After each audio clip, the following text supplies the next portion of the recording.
I do solemnly swear that I will support and defend the Constitution of the United States against all enemies, foreign and domestic.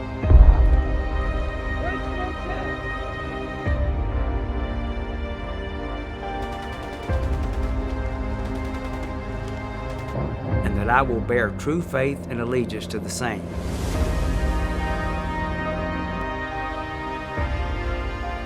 And I will obey the orders of the President of the United States and all orders by officers appointed over me, according to the rules and the regulations of the Uniform Code of Military Justice. This is the oath of office that every military individual takes when they join the military.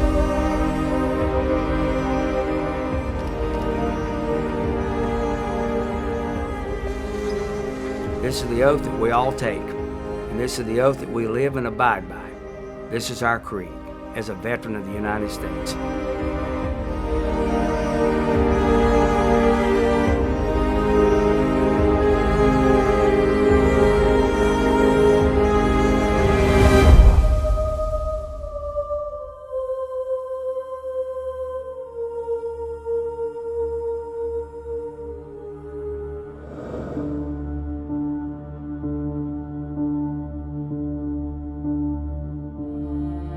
My name is Jimmy Bird, and I was with the military, the U.S. Army, artillery.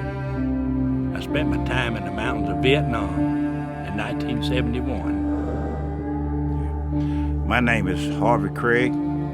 I served in the Vietnam era of 1966-67 with the 173rd Airborne Brigade.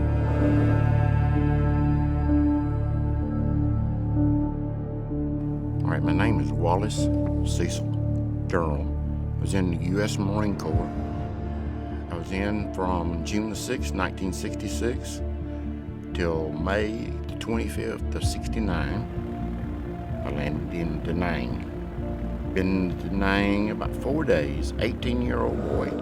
Never been out of anywhere other than Florida. Then they called us out to go out into a field. A cargo plane crashed. And we had to clean up all the bodies and the pieces.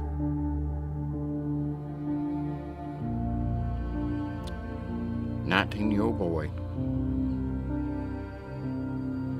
That was one of the most memorable, the first time. We didn't only combat jump in Vietnam. We was called to Doc Toe, Hill 875. I can remember just like yesterday that we was coming up the mountain, and there was a clearing, like a V shape going up the mountain. And we was proceeding up the mountain, and all of a sudden, everything broke loose.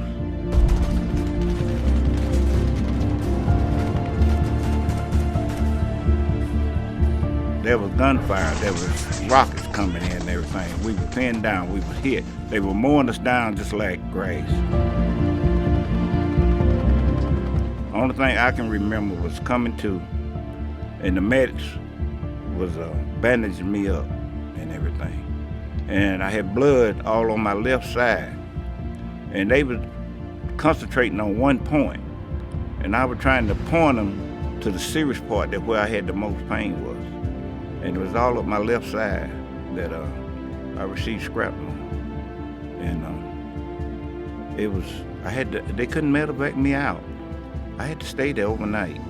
And it was sometime the next day when they finally could get a helicopter in to get me out. And there was others in the KIAs, man. They were still there, And from there, I went from hilltop to hilltop. Half time I never knew where I was at.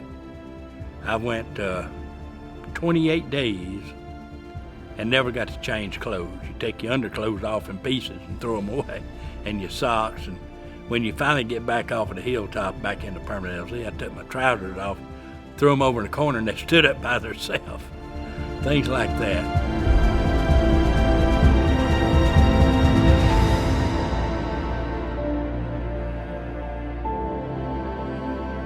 We didn't ask for the war, but we went because we were told to.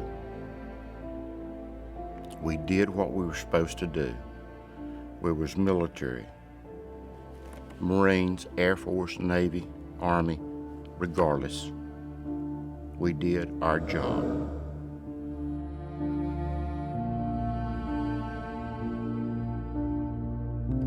Coming home, we flew from Da Nang to Okinawa, and when we landed in Okinawa, they told us, take your uniform off, put on civilian clothes before you start to fly, because we landed in California. And they said, when you do, people's gonna be there. They're gonna spit on you, they're gonna cuss you, and whatever.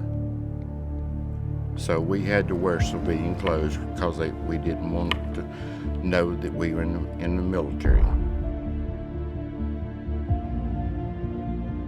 Get off of the plane, you know, it wasn't too good of a feeling when you got people there protesting and spitting and hollering and cussing you, calling you baby killers and all that. It was no fun. Now I'm just feeling that it was worth something, because now people are saying thank you for your service, compared to when we came home called baby killers. They have no idea what happened, you know. But now to go to Walmart or go in pub somewhere and thank you for your service, and then little kids. And I think the greatest achievement that really bring tears to my eyes right now as I think about it is the Apple Fest they have in Hendersonville. And I've been going there for the last 6 or 7 years and have yet not to break out in tears. To see so many people that's standing saying, welcome home, thank you for your service.